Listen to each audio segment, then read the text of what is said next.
Mateus capítulo 6, do verso 19 ao verso 24.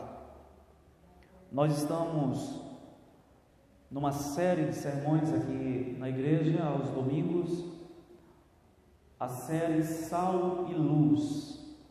Nós somos o sal da terra e a luz do mundo. Este é o 5º sermão dessa série, que nós vamos dar uma parada, e pelo menos nesse primeiro momento. Então, hoje nós vamos falar sobre o cuidado com as nossas prioridades, porque elas podem dominar o nosso coração.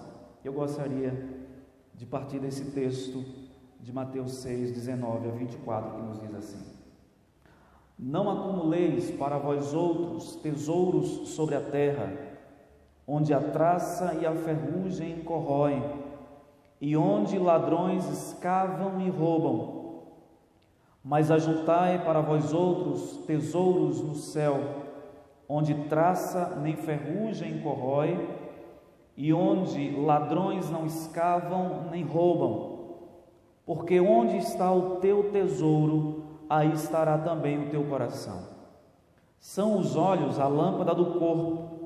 Se os teus olhos forem bons, todo o teu corpo será luminoso. Se, porém, os teus olhos forem maus, todo o teu corpo estará em trevas. Portanto, caso a luz que em ti há sejam trevas, que grandes trevas serão. Ninguém pode servir a dois senhores, porque ou há de aborrecer-se de um e amar a outro, ou se devotará a um e desprezará ao outro. Não podeis servir a Deus e às riquezas.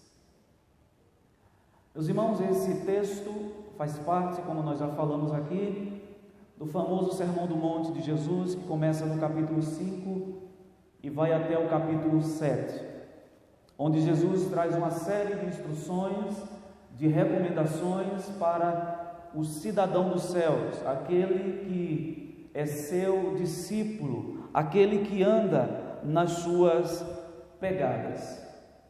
E aqui no capítulo 6, Jesus fala de 3 perigos que podem assaltar a vida do discípulo.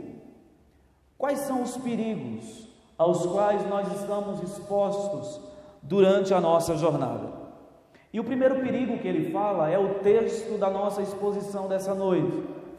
Ele fala sobre o perigo das riquezas, quando nós colocamos o nosso coração nos bens materiais e fazemos dele o fim último e a realização principal das nossas vidas. Então esse é um grande perigo e que pode assaltar a todos nós, não necessariamente pela quantidade de bens, como nós vamos ver ao longo da exposição, mas quando nós colocamos o nosso coração naquilo que temos, mesmo que seja pouco, mesmo que não seja em abundância. O segundo perigo que Jesus trata aqui no capítulo 6 é o perigo das preocupações exageradas que podem trazer ansiedade e medo ao coração. E nós encontramos isso do verso 25 ao verso 34 desse mesmo capítulo. E o terceiro perigo que Jesus trata aqui está no capítulo 7, que é o perigo de fazer juízo temerário, ou de fazer julgamentos precipitados sobre as pessoas. E Jesus alerta para esse perigo, que nós não devemos nos precipitar ao fazermos julgamentos sobre os outros, para não cometermos juízo temerário e nos colocarmos diante ou debaixo da mão do Senhor. Então eu gostaria de falar nessa noite sobre o primeiro perigo que Jesus trata aqui ao longo do capítulo 6 e o início do capítulo 7, que é o perigo das riquezas. Eu gostaria de tratar com os irmãos nesse texto com base no seguinte tema: cuidado com as suas prioridades. Elas podem dominar o seu coração. Aquilo que nós estabelecemos como principal elemento das nossas vidas podem nos dominar. E é sobre isso que Jesus trata aqui nessa passagem, do verso 19 ao verso 24. Agora a pergunta aqui é, já que nós estamos tratando das riquezas como um grande perigo para a vida do discípulo, é: por que nós devemos ter cuidado com as riquezas? Quais são os males que elas podem nos trazer? E eu gostaria de seguir aqui a estrutura natural do texto. 3 divisões. Primeira divisão, versos 19 a 21. Segunda divisão, versos 22 e 23. E a terceira divisão desse sermão nessa noite está no verso 24. Devemos ter cuidado com as riquezas, porque em primeiro lugar elas podem mudar a nossa devoção. As riquezas podem se tornar um grande perigo nas nossas vidas quando elas se tornam o objeto principal, e ela então muda a nossa devoção, que deve ser inclinada para Deus, e inclinamos essa adoração e essa devoção para aquilo que possuímos. Eu gostaria de chamar a atenção dos irmãos para o que Jesus fala no último versículo aí dessa primeira série de 3 versículos, versículo 21, que nos diz assim: porque onde está o teu tesouro, aí estará também o seu coração. Meus irmãos, o nosso coração, as nossas energias, as nossas motivações, elas sempre estarão ou se concentrarão naquilo que nós estabelecemos como alvo principal. É este alvo principal que nos move. É este alvo principal que nós estabelecemos no nosso coração, que vai nos fazer, por exemplo, passar por cima de desafios, superar limitações, enfrentar crises. Aonde nós colocarmos o nosso coração, a nossa motivação, as nossas intenções, é isto que vai determinar a nossa maneira de agir. Quando nós estamos motivados para fazer alguma coisa, nós somos capazes de mudar drasticamente as nossas vidas. Nós nos refazemos.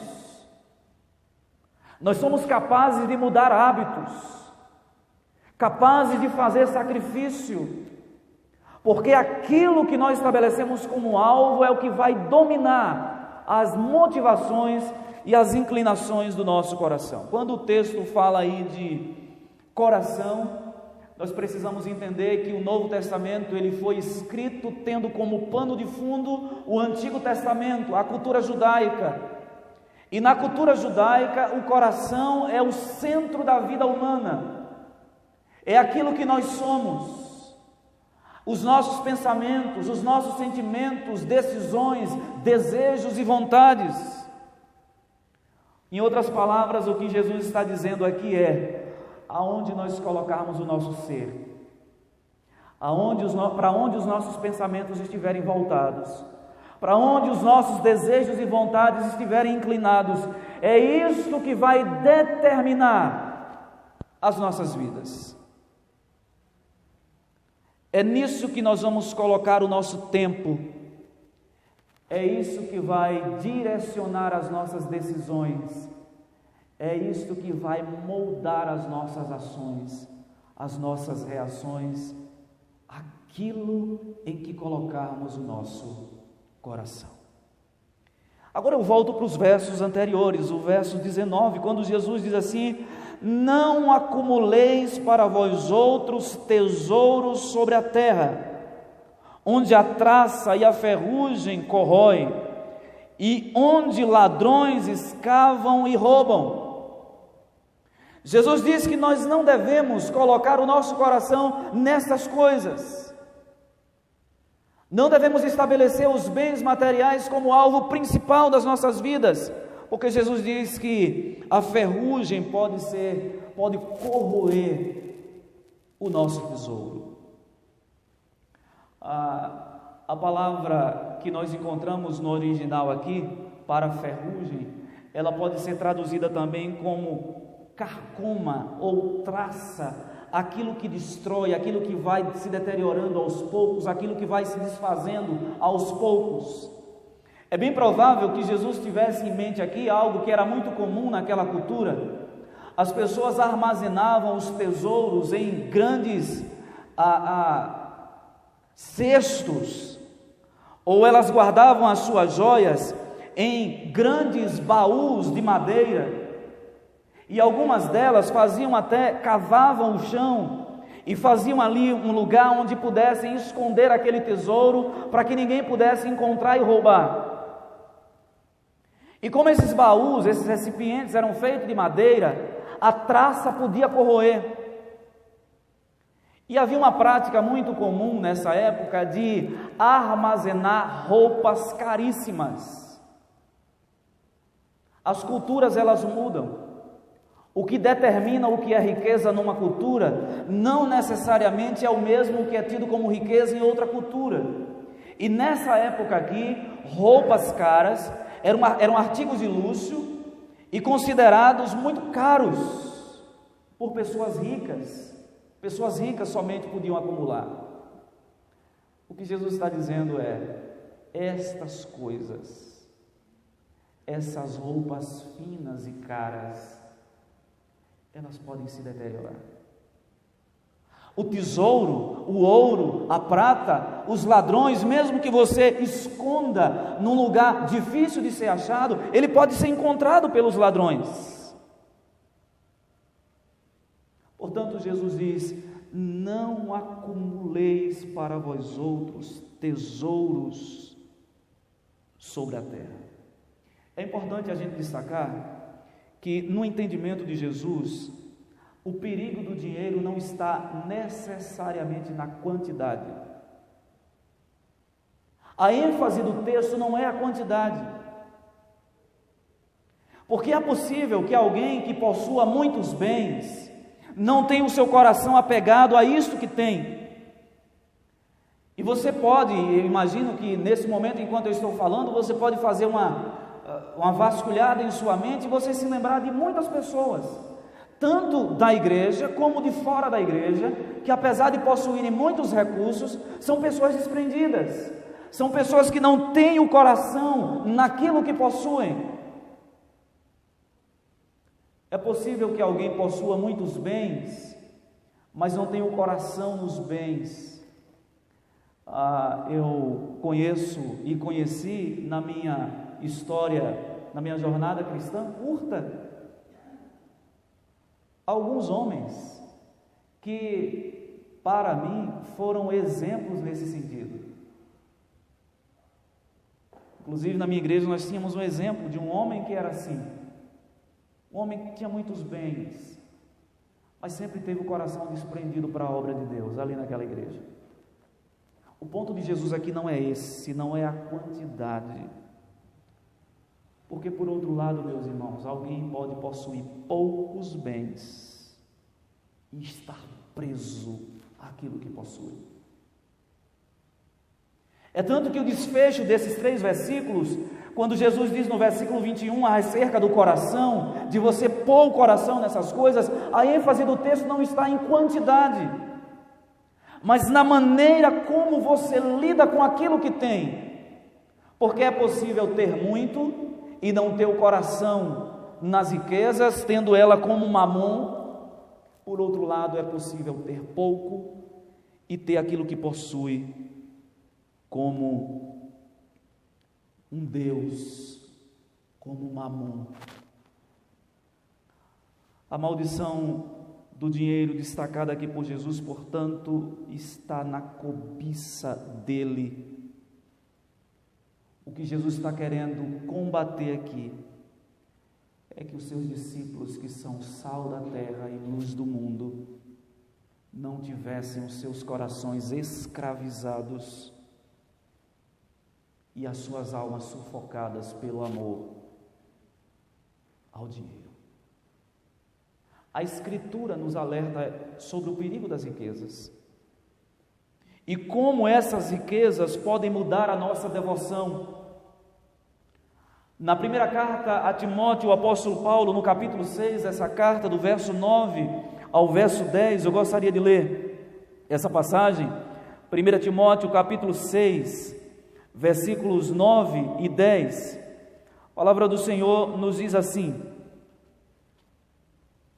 ora, os que querem ficar ricos caem em tentação e cilada, e em muitas concupiscências insensatas e perniciosas, as quais afogam os homens na ruína e perdição, porque o amor do dinheiro é a raiz de todos os males, e alguns nessa cobiça se desviaram da fé e a si mesmos se atormentaram com muitas dores. O escritor aos Eclesiastes, no capítulo 5, versículo 10, nos diz assim: quem ama o dinheiro nunca tem dinheiro suficiente. Quem ama a riqueza nunca está satisfeito com sua renda. Isto também é vaidade. O que Jesus, portanto, está condenando aqui nesse texto não é necessariamente a quantidade, mas a forma como o nosso coração se envolve naquilo que temos. E quanto mais amamos o dinheiro, ou amarmos o dinheiro, mais devotados a ele nós seremos. Meus irmãos, a riqueza pode mudar a nossa percepção da vida. Existem pessoas que são orientadas pelo materialismo e são sufocadas por isso, e tornam isso o seu Deus, o objeto da sua devoção, o objeto para onde ela canaliza todas as suas energias, que é ter, ter e ter.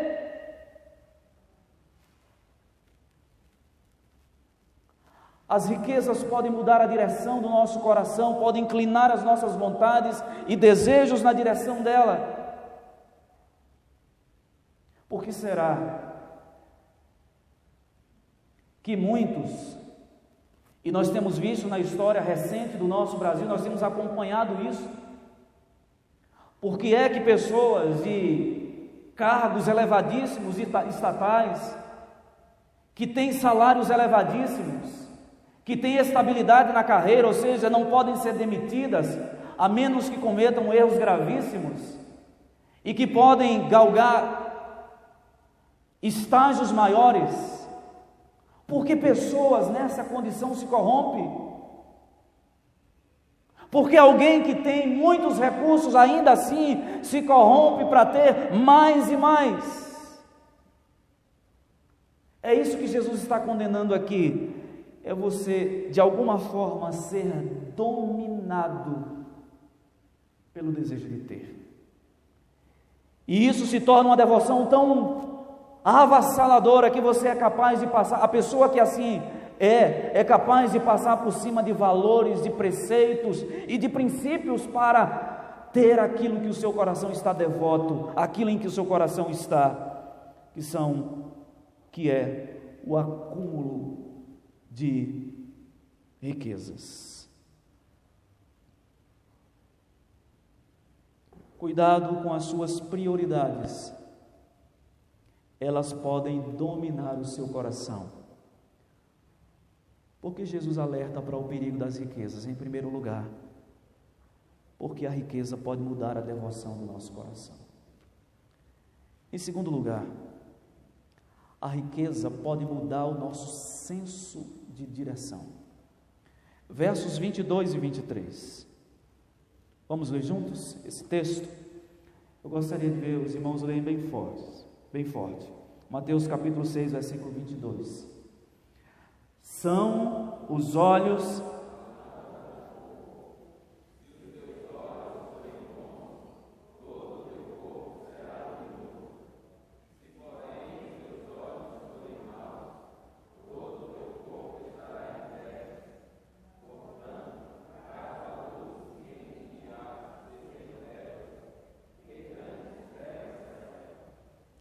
Meus irmãos, aquele que muda a sua devoção e projeta para os bens materiais, traz um malefício para a sua vida tão grande, que essa pessoa muda o alvo da sua vida. E Jesus agora, para explicar como isso acontece, ele usa uma parábola, que é a parábola do olho saudável e do olho doente. E Jesus diz que se os nossos olhos, os olhos são a lâmpada do corpo, e se eles forem bons, o nosso corpo estará luminoso ou em luz.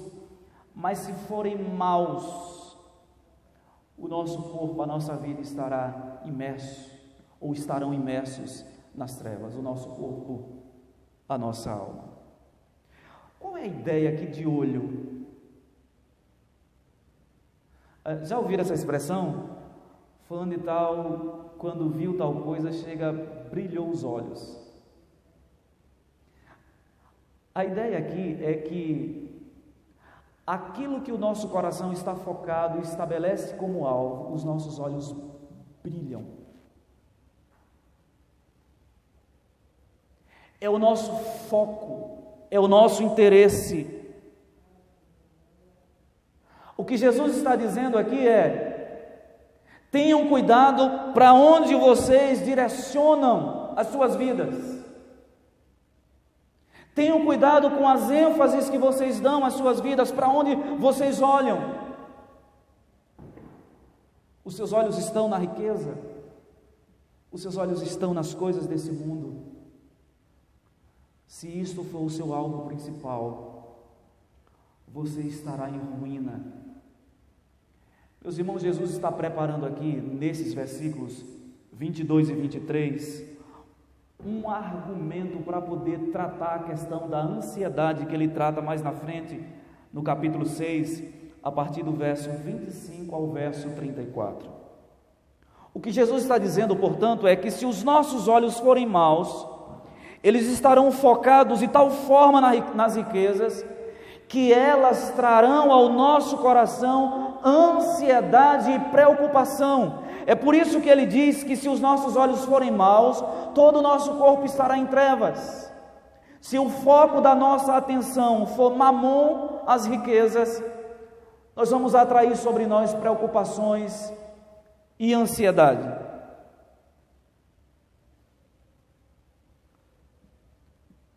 Quando eu amo mais a mamon do que a Deus, eu atraio sobre mim preocupações e ansiedade. Eu não tenho dúvida de que no centro das principais preocupações e inquietações do homem moderno está o dinheiro, seja de qual forma que ele se manifeste. O dinheiro ele pode ser caracterizado pelo acúmulo de bens. O dinheiro ele pode ser caracterizado pelo status social. Meus irmãos, quantas pessoas preocupadas e ansiosas vivem hoje porque os seus olhos brilham apenas para questões materiais, e quando lhes faltam essas coisas, elas ficam preocupadas, ansiosas, inseguras. O homem moderno tem sofrido por causa de um dos modismos da nossa época, um dos ismos da nossa época, que é o materialismo. E quando eu não tenho aquilo que posso, meu coração se enche de ansiedade. Meus irmãos, e eu não estou falando de coisas que eu não estou exposto diariamente. Eu estou falando de coisas que eu e você, nós estamos expostos diariamente.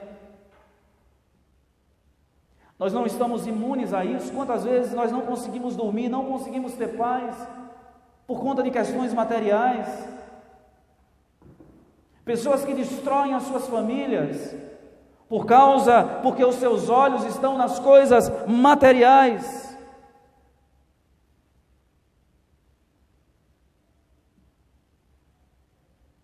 Eu não falo nem de necessidades básicas, eu estou falando de coisas supérfluas,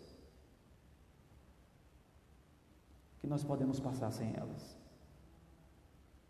Só a título de ilustração, Eu não estou aqui necessariamente, não estou falando mal da marca, mas a Magazine Luiza lançou uma campanha agora,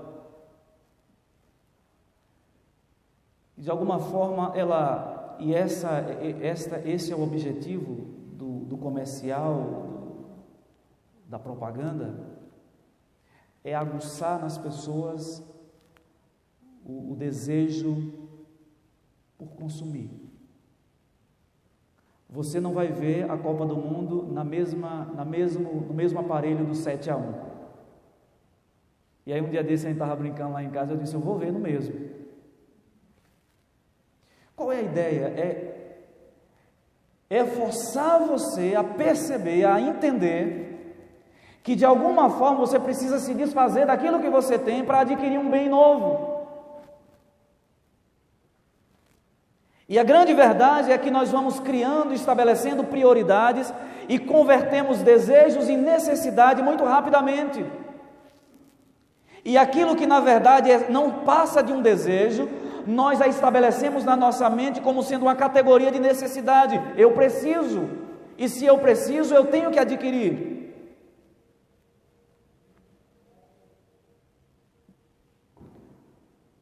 Como nós, e eu me incluo entre vocês, podemos sorrateiramente nos tornar vítimas dos nossos olhos. Nós somos o sal da terra e a luz do mundo. Cuidado com as suas prioridades, porque elas podem dominar o seu coração.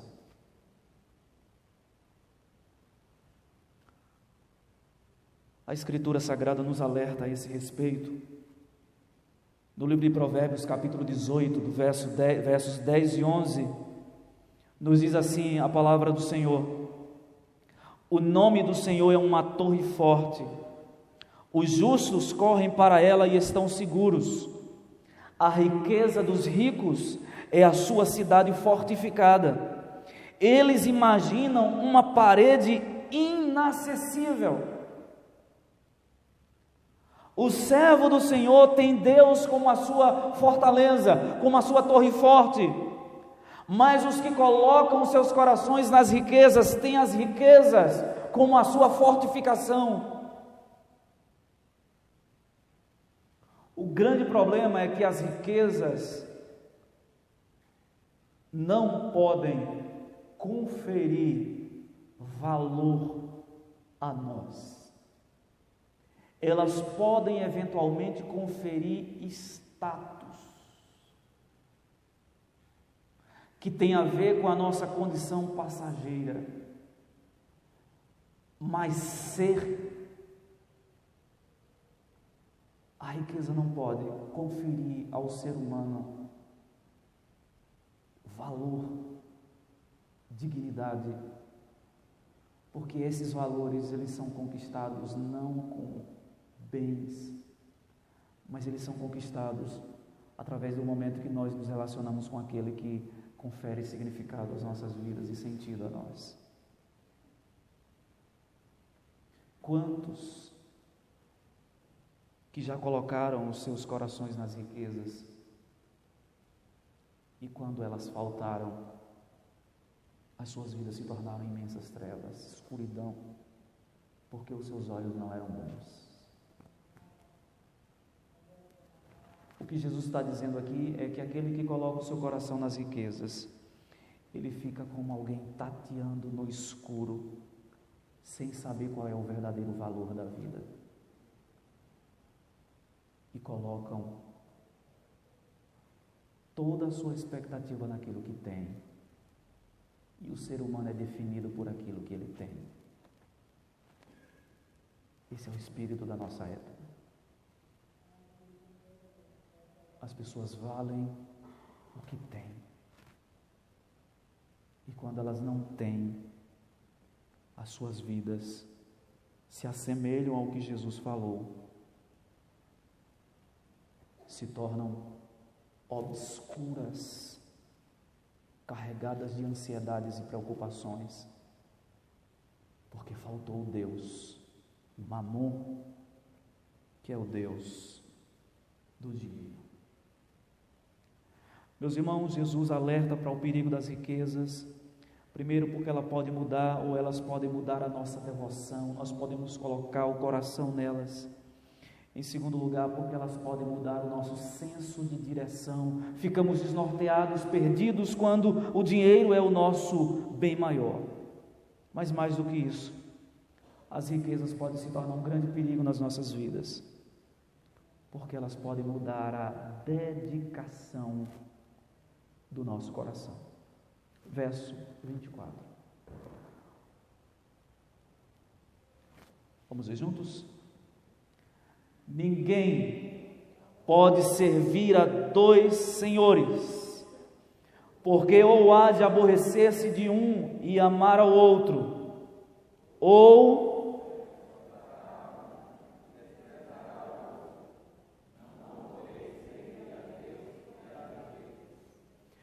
Os irmãos, Jesus diz aqui de maneira muito clara que nós não podemos servir a dois senhores. Jesus não aceita dividir o nosso coração com outros rivais. Jesus não aceita dividir o interesse do nosso coração com outros deuses. Nesse sentido, Deus é caprichoso. Ele não aceita ter um coração dividido entre Ele e qualquer outra divindade, seja ela qual for. É por isso que nós encontramos na Escritura o pecado da idolatria como um dos pecados mais graves entre o povo de Deus. Foi por isso que Deus proibiu casamentos mistos, porque o casamento misto é um grande canal para a entrada do paganismo no meio do povo, e foi assim na história. Sansão é um grande exemplo disso. Casou-se com Dalila e Dalila levou Sansão à ruína. Deus proibiu o seu povo de se relacionar com as divindades pagãs, porque os aspectos religiosos, a maneira como a pessoa encara a vida em termos da sua religião, pode influenciar a sua vida em todas as outras áreas. E Deus nunca aceitou ter o coração do povo dividido entre eles e as divindades pagãs. É por isso que todas as vezes que um rei se levantava, construía altares, ele era em seguida derrubado pelo próprio Deus. E aí nós vemos no Antigo Testamento uma sequência trágica. Nós vemos um rei que fez o que era bom perante o Senhor, e depois que ele morreu, foi sepultado, levantou-se outro rei e fez o que era mal perante o Senhor, e Deus tomou o trono. E nós vimos essa alternância no Antigo Testamento. Normalmente por trás dos pecados dos reis estava a questão da idolatria, do servem, do culto. Jesus diz aqui que nós não podemos servir a dois senhores. Nós não podemos ser servos de Deus e servos do dinheiro ou daquilo que ele representa. A palavra dinheiro aqui, ou riquezas, é Mamon. Mamon era um deus muito popular na região da Galileia. Era uma divindade. Nós sabemos, os irmãos, na história geral, o povo grego foi um dos povos que mais criou divindades. Os irmãos devem se lembrar do registro de Atos, quando Paulo chega em Atenas, e aí Paulo olhou para aquele lugar, e o texto diz que ele foi se revoltando no seu espírito, porque ele viu divindade para tudo quanto é gosto lá, e para não correr o risco de esquecer de alguma divindade, eles fizeram um altar e colocaram lá, altar ao Deus desconhecido. Vai que a gente tenha se esquecido de um. E aí Paulo diz, opa, é aqui que eu vou pegar. E aí Paulo começa a discorrer sobre o Evangelho, pegando esse ponto de partida, dizendo que eles tinham feito um altar ao Deus desconhecido, era o Deus de Israel. E ele começa com a história de Israel, contando a história de Israel até chegar em Jesus Cristo. Então, o povo grego era um povo muito devoto a diversas divindades. É tanto que na história geral nós conhecemos o panteão grego. Deus para tudo quanto é lado, Deus da fertilidade, o Deus da chuva, o Deus da lavoura, o Deus da tempestade, enfim, havia deuses para todos os cantos. E aí, nesse contexto, Jesus diz que vocês não podem servir a dois senhores. É impossível ser escravo de Cristo, devotar a Ele a sua vida e devotar a outro. Deus não aceita rivais no seu coração. Existe uma frase que diz que Deus aceita o homem pela metade e se entrega por inteiro. Acho que eu já mencionei essa frase aqui. Mas rejeita o homem por inteiro que se entrega pela metade. Você pode vir ao Senhor amputado, faltando partes do seu corpo, mas Deus o aceita se você se entregar a Ele de todo o coração. Mas você pode vir inteiro com o seu corpo, mas se o seu coração estiver dividido entre Deus e outra coisa qualquer, Deus não aceita. A palavra do Senhor no Antigo Testamento diz: por que vocês cocheiam entre dois pensamentos? Servir a Deus e servir aos ídolos pagãos das nações pagãs? Vocês precisam decidir a quem vocês vão servir.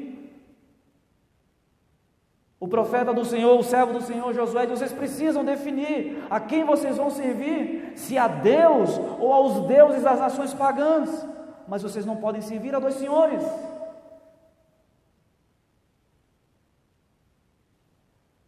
A Bíblia nos adverte para esse perigo da vida espiritual dupla, e nós lemos lá em 1 João capítulo 3, verso 17, nos diz assim: se alguém tem bens materiais e vê seu irmão em necessidade, mas não tem piedade dele, como pode o amor de Deus estar nele?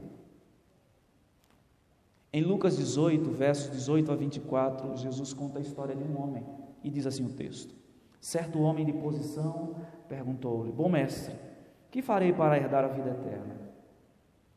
E aí Jesus pergunta a ele: você conhece os mandamentos? Jesus cita uma série de mandamentos e ele diz: sim, tudo isso eu tenho observado desde a minha juventude.